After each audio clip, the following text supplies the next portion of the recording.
नमस्कार दोस्तों, कैसे हैं आप लोग। उम्मीद करता हूं सभी लोग स्वस्थ होंगे और मस्त होंगे। स्वागत करता हूं आपका गौतम सीटेट क्लासेस में। तो चलिए मित्रों, आज की क्लास की बात करते हैं। आज भी जो हमारी क्लास है वो संस्कृत पैडा की क्लास है, जिसमें क्वेश्चन नंबर 21 से लेके 30 तक डिस्कस किए जाएंगे। और भाई ये जो है हमारी थर्ड क्लास है, यानी कि तीसरी क्लास है। अच्छा दोस्तों, एक चीज़ मैं आपको दोबारा से बता देना चाहता हूँ। जो लोग मेरे चैनल पहली बार हैं वो समझ लें कि मेरा जो पढ़ाने का तरीका है वो पॉजिटिव और नेगेटिव का है।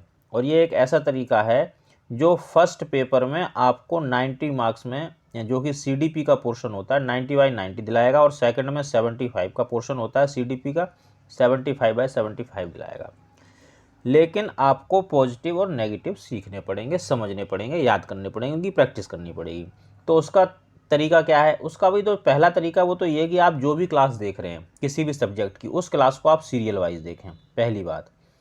दूसरी चीज़ कि संस्कृत का वीडियो देखने से पहले आप कम से कम 10-10 वीडियो हिंदी, सीडी और ईवीएस के ज़रूर देखें। जब तक आप वो वीडियो नहीं देखेंगे आपको पॉजिटिव और नेगेटिव की समझ नहीं हो पाएगी। आपको संस्कृत यहाँ हो सकता है फिर समझ में ना आए, आप सोचोगे सर ने पता नहीं क्या डाल दिया, क्या पढ़ा रहे हैं। तो इसलिए मेरी रिक्वेस्ट है कि आप कम से कम 10-10 जो क्लासेस हैं वो सीडी, पैडा और हिंदी की ज़रूर देख लें। इसके बाद संस्कृत देखना शुरू करें। और भाई लास्ट काम आपको ये करना है। लास्ट क्या, वैसे सबसे पहले तो आपको ये करना चाहिए कि चैनल को सब्सक्राइब करो और बेल आइकन जो है उसको प्रेस करो, क्योंकि आपको नोटिफिकेशन तभी मिलेगा जब नोटिफिकेशन जो बेल है वो ऑन होगी। नोटिफिकेशन मिलेगा तभी पता चलेगा क्लास हुई या नहीं हुई। और अगर नोटिफिकेशन ऑन नहीं करोगे, क्लास का पता नहीं चलेगा, तो बहुत कुछ आपका रह जाएगा। चलिए पहला क्वेश्चन देखते हैं आज का। और भाई जिन बच्चों के पास पीडीएफ है वो पीडीएफ निकाल के जो चीज़ें मैं वर्बली बताता हूँ वो लिखते जाओ, वही आपकी थ्योरी है। इससे ज़्यादा सीटेट में थ्योरी आएगी नहीं, तो आप उसकी चिंता ना करें। चलिए पहला क्वेश्चन देखो भाई, मैं आपको बताऊं, पहले तो मैं थोड़ा बहुत आपको संस्कृत जो है समझाने की कोशिश करूंगा, और बाकी जो चीज़ें हैं वो नेगेटिव और पॉजिटिव से बताऊंगा। और आपको पेपर में भी इसी से करना है। फटाफट आंसर निकलता है और बिल्कुल सटीक आंसर निकलता है। बस आप नेगेटिव और पॉजिटिव की प्रैक्टिस कर लो, और उसके लिए आपको 10-10 वीडियो देखने पड़ेंगे, सीडी, बार बार बता रहा हूँ, हिंदी और ईवीएस के।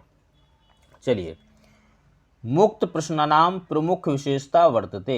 अब देखो उसको समझो क्या कह रहा है। जो मुक्त प्रश्न होते हैं, अब बस आप इतना समझ लो, ज़्यादा समझने की जरूरत नहीं है। आपको अगर संस्कृत का सा भी ना आ रहा हो तब भी मैं आपको संस्कृत में 20+ मार्क्स दिला दूंगा, जबकि इंग्लिश में आना बहुत मुश्किल होता है, 20 मार्क्स। तो मैं बच्चों से ये कहता हूँ कि भाई आप संस्कृत ले लो और जिस तरह से मैं बताता हूँ इस तरह से पढ़ो, तो ये 20+ आ जाता है, कोई बड़ी दिक्कत नहीं होती है। अब मुक्त प्रश्न देखो, जब मैं हिंदी पढ़ाता हूँ या सीडी पढ़ाता हूँ या ईवीएस पढ़ाता हूँ या और सब्जेक्ट पढ़ाता हूँ, तो मैं उसमें बताता हूँ कि भाई मुक्त प्रश्न का क्या मतलब है। मुक्त प्रश्न का मतलब ये है कि ऐसा प्रश्न जिसके बहुत सारे आंसर निकल के आ सकें, वो मुक्त प्रश्न होता है। तो अब देख लो भाई, तत्र मूल्यांकन कठिन भवति। अच्छा, मुक्त जो प्रश्न होता है उसका मूल्यांकन करना कठिन होता है, तो भाई ये तो विशेषता नहीं होती है, इसको होल्ड पर कर दो। तेषाम एकमेव उचित उत्तरम अस्ति, एकमेव उत्तर यानी कि एक उत्तर। तो मैंने आपको ये बताया कि मुक्त प्रश्न का तो मतलब होता है कि इसके बहुत सारे उत्तर होते हैं, तो ये भी आंसर नहीं हो सकता। विभिन्न पॉजिटिव प्रकार व्याख्या ते अवसर दीते, अवसर देना पॉजिटिव है। ये मैं आपको पता ही होगा अगर आपने नेगेटिव पॉजिटिव की प्रैक्टिस कर रखी है। यानी कि विभिन्न प्रकार से व्याख्या के अवसर बच्चों को मिलते हैं मुक्त प्रश्न के माध्यम से। तो ये बात बिल्कुल सही है। तत्र आह्वानी बहुना संति। अब मान लो आपको ये समझ में भी नहीं आई लाइन, तो कोई दिक्कत नहीं, आपको पॉजिटिव वर्ड्स मिल गए ना, आप इसको आंसर कर दो, यही आंसर होगा, करेक्ट आंसर होगा। और देखो दूसरी चीज़ अब और समझ लो। सपोज करो आपको संस्कृत का सा भी नहीं आता, आपको नहीं पता ये क्या लिखा हुआ है, बिल्कुल कुछ भी। तो अब आप क्या करो, बस ये समझने की कोशिश करो कि ये पॉजिटिव पूछ रहा है या नेगेटिव पूछ रहा है। तो मैं आपको बताऊं, देखो 80% तो पॉजिटिव चीज़ें ही पूछी जाती हैं, 20% ही नेगेटिव पूछा जाता है। तो आप देख लो, मुक्त प्रश्न प्रमुख, अच्छा देखो विशेषता की बात कर रहा है तो पॉजिटिव चीज़ पूछ रहा होगा, एक दिमाग लगाना आप अपना। फिर देखो विभिन्न अवसर देना, पॉजिटिव आंसर कर दो, ऐसे ही आंसर कराओगे तब भी आपको 1 नंबर मिल जाएगा। विशिष्ट आवश्यकता कक्षा इति संबंधा भवति। कहने का मतलब जो विशिष्ट आवश्यकता वाली कक्षा होती है उसका संबंध किससे है। अब विशिष्ट आवश्यकता वाली कक्षा कौन सी होती है ये पूछ रहा है वो। पृथक व्यवस्थित कक्षाया, देखो पृथक शब्द या अलग शब्द आ जाए ये नेगेटिव है, क्योंकि आजकल समावेशी शिक्षा चल रही है। अलग तो बच्चों को करना ही नहीं, अगर आपका डिसेबल बच्चा भी है ना तो वो भी आपका नॉर्मल क्लास में ही पढ़ेगा। दूसरा देखो, विभिन्न योग्यता युक्त छात्र कक्षा में, यानी कि ऐसी कक्षा जिसमें अलग अलग योग्यता वाले बच्चे हैं, तो यही तो होती है विशिष्ट आवश्यकता वाली कक्षा। और ऊपर से इसमें एक शब्द आ गया पॉजिटिव विभिन्न। अगला देखो, अतिरिक्त अध्यापक युक्त कक्षा। अतिरिक्त अध्यापक, देखिए अतिरिक्त अध्यापक की आवश्यकता नहीं है, यहाँ पे जो आपका जनरल टीचर होता है वही सारे जो रोल है वो निभाएगा, अलग से जरूरत नहीं होती है। सुसज्जित कक्षा यानी कि सजी हुई कक्षा, तो इसका कोई मतलब नहीं होता है।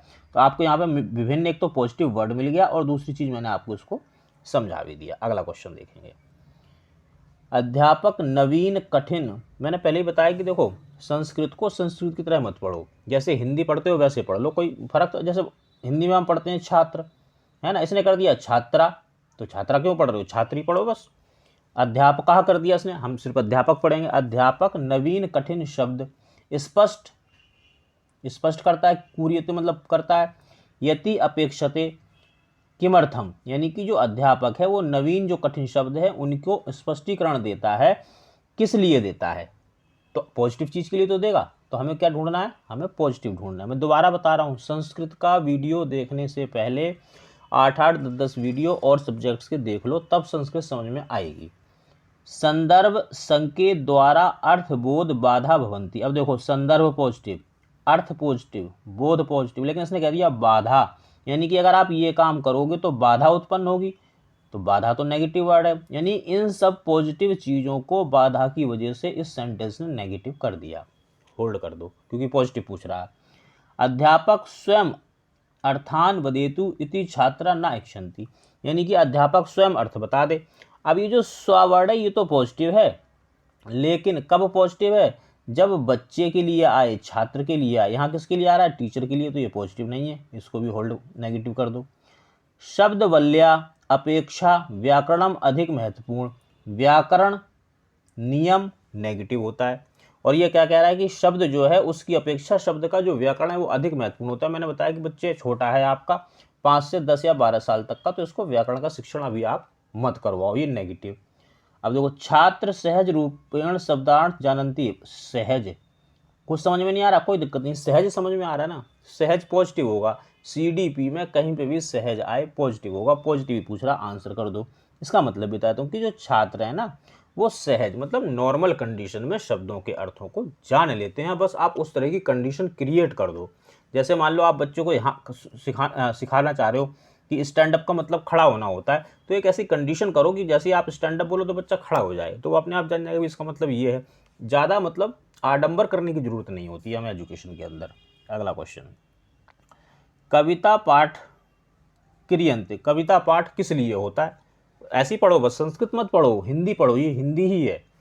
देखिए यहाँ चलते हैं, छंदबद्ध रचनाएं ज्ञानार्थम। मैंने बताया कि आपको बच्चों को ज्ञान नहीं देना है, ज्ञान नेगेटिव वर्ड है, और ऊपर से जो कह रहा है जो छंद है वो किस तरह से बना, इसका रचना बताओ, यानी कि क्या बताओ, व्याकरण बताओ।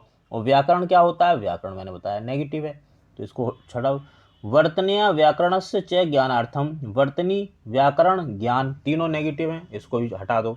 नवीन शब्द ज्ञानार्थम, ज्ञान मैंने बताया नेगेटिव। तो कविता का पाठ हो रहा है, इसमें ज्ञान की क्या जरूरत है, किस चीज़ की जरूरत है, विचार बोध और आनंद, यानी कि बच्चे को आनंद भी आ रहा है और बोध भी हो रहा है, ज्ञान भी हो रहा है। मैंने बताया कि जब आनंद के साथ लर्निंग जुड़ जाए तो उससे ज़्यादा पॉजिटिव कुछ नहीं, आंसर वही होता है।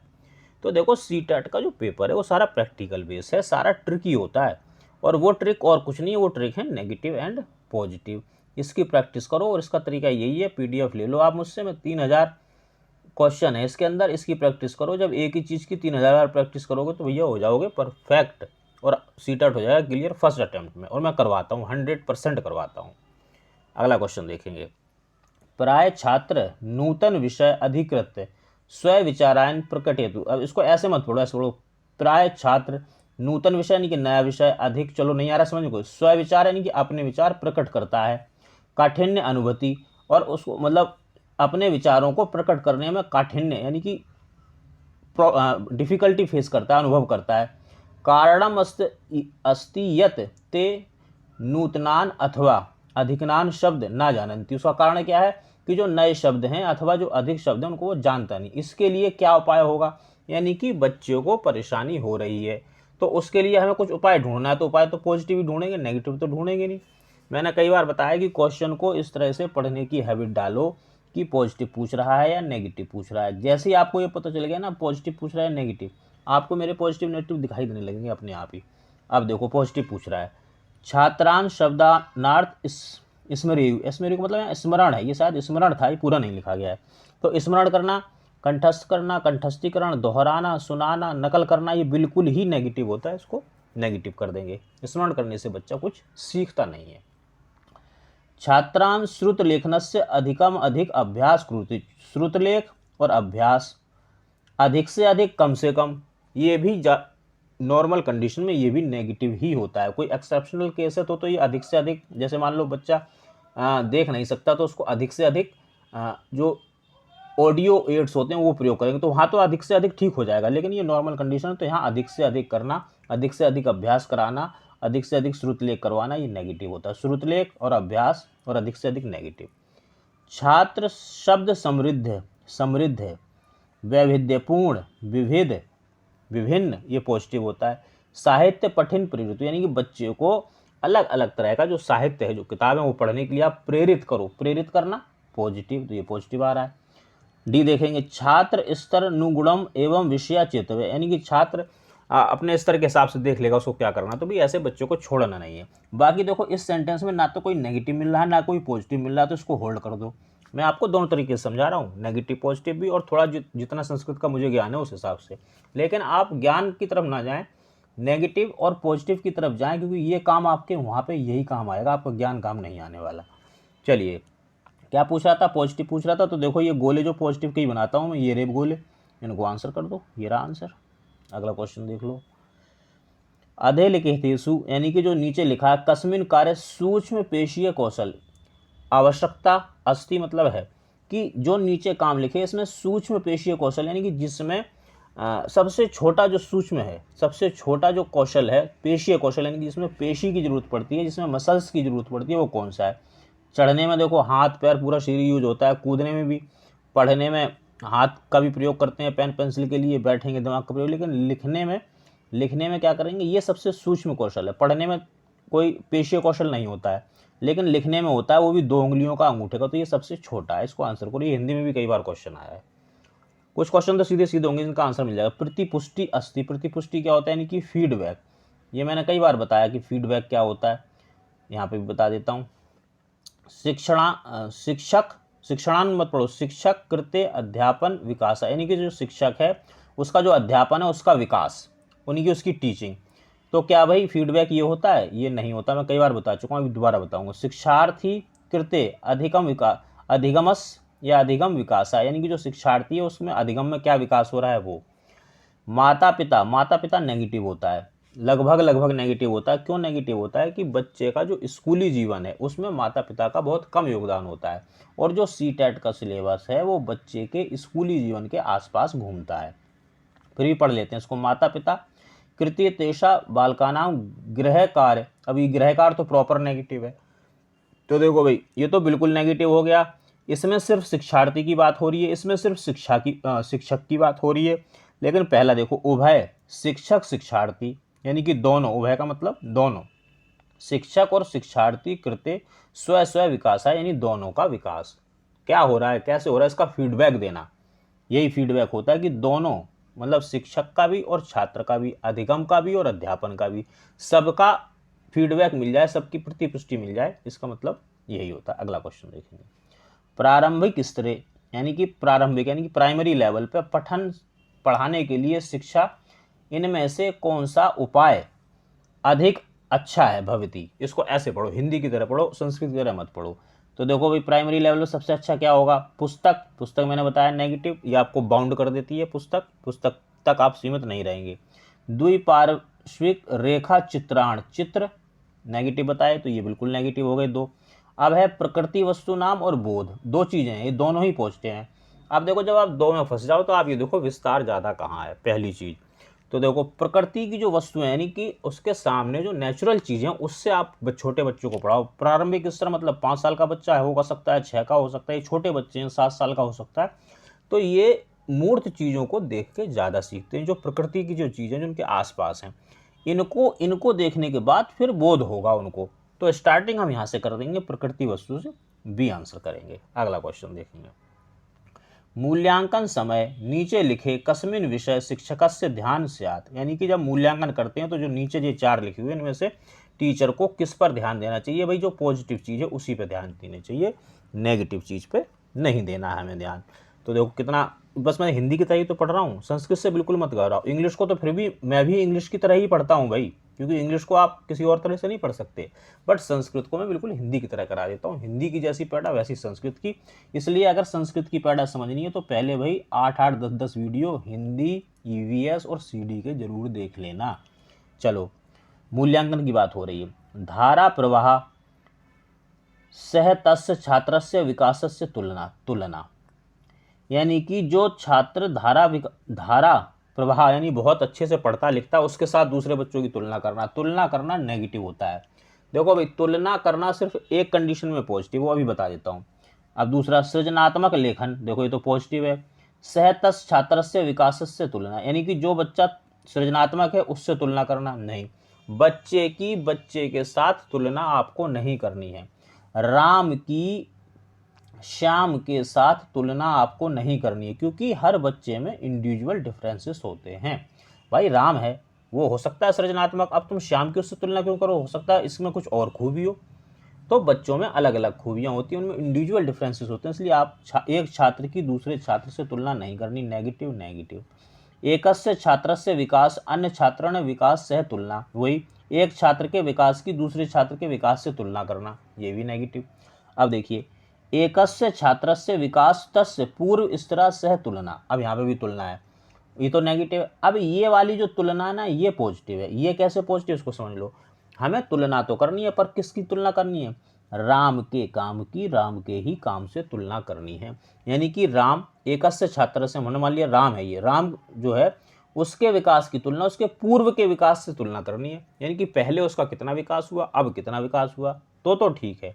अगर राम की तुलना राम के ही कार्यों से आप कर रहे हो तो ठीक है, लेकिन अगर राम की तुलना श्याम से कर रहे हो तो गलत है। तो आंसर क्या हुआ? डी आंसर हुआ। आगे चलेंगे। पठन समय यानी पढ़ते समय नीचे लिखे हुए कस महत्व सर्वाधिक, सबसे ज्यादा महत्व किसका है? जो पॉजिटिव होगा उसी का सबसे ज्यादा महत्व होगा। उच्च स्वरेण पठन, ऊंचे स्वर में पढ़ना, इसका सबसे ज्यादा महत्वपूर्ण है, इसको होल्ड करो, इस पर ना तो नेगेटिव है ना पॉजिटिव। पाठस्य अर्थस्य अवगमन, पाठ का अर्थ समझ में आए, अर्थ वर्ड पॉजिटिव होता है। अगर अर्थ का मतलब है मीनिंग, है ना, तो पॉजिटिव होगा, लेकिन अगर अर्थ का मतलब रुपए या पैसे से है तो फिर ये नेगेटिव होगा, ये ध्यान रखना। मीनिंग है तो पॉजिटिव, अब यहाँ मीनिंग इसका अर्थ है तो ये पॉजिटिव। पाठस्य प्रत्येक शब्द पठा, पाठ का हर शब्द पढ़ लो, हर शब्द पढ़ लो, समझ आया नहीं तो क्या फायदा हुआ? होल्ड है ये भी। धारा प्रवाह, यानी कि एकदम धारा प्रवाह में बच्चा पढ़ने लगे। अरे भाई 5 से लेके 10-12 साल का बच्चा क्या धारा प्रवाह पढ़ेगा? वो पढ़ना सीख जाए, उसका थोड़ा उसको अर्थ पता चल जाए, समझ में आ जाए, यही बहुत है। तो आंसर हमारा बी। तो भाई इस तरह से संस्कृत के क्वेश्चनों को भी हम नेगेटिव और पॉजिटिव से बड़े आसानी से कर सकते हैं। और 20+, बल्कि मैं सेंटर पे तो मेरे बच्चों को 25+ आते हैं, क्योंकि सेंटर पे पढ़ाने और यूट्यूब पढ़ाने में थोड़ा सा फ़र्क है, लेकिन फिर भी अगर आप मेरी बताई हुई बातों को मानोगे तो 20+ तो आना ही आना है। तो मित्रों ये आज की हमारी संस्कृत क्लास थी। आपको जैसी भी लगी हो अच्छी बुरी कमेंट जरूर करें भाई, प्लीज़ कमेंट किया करें। कोई अगर आप कमेंट करोगे तो मैं आपके लिए और अच्छा करूँगा। आपको अगर कोई कमी नज़र आती है तो आप मुझे बताओ, मैं उसको ठीक करूँगा, तभी आपका फ़ायदा होगा। कमेंट नहीं करने से पता ही नहीं चलता, ऐसा लगता है बस मैं बोलता जा रहा हूँ आप सुनते जा रहे हो। आपने क्या सीखा ये मुझे तभी पता चलेगा जब आप कमेंट करोगे। तो क्लास को देखिए और कमेंट कीजिए, चैनल सब्सक्राइब कीजिए। और सीटेट से रिलेटेड अगर कोई भी प्रॉब्लम है, ध्यान रहे सिर्फ सीटेट, क्योंकि मैं सिर्फ सीटेट ही पढ़ाता हूँ, सीटेट का ही एक्सपर्ट हूँ मैं। कोई भी प्रॉब्लम है, नोट्स PDF कुछ भी चाहिए, आप इस नंबर पर मुझे व्हाट्सअप करें या कॉल करें, मैं आपकी पूरी मदद करूँगा दोस्तों। चलिए मिलते हैं अगली क्लास में, तब तक आप सभी लोग स्वस्थ रहें और मस्त रहें।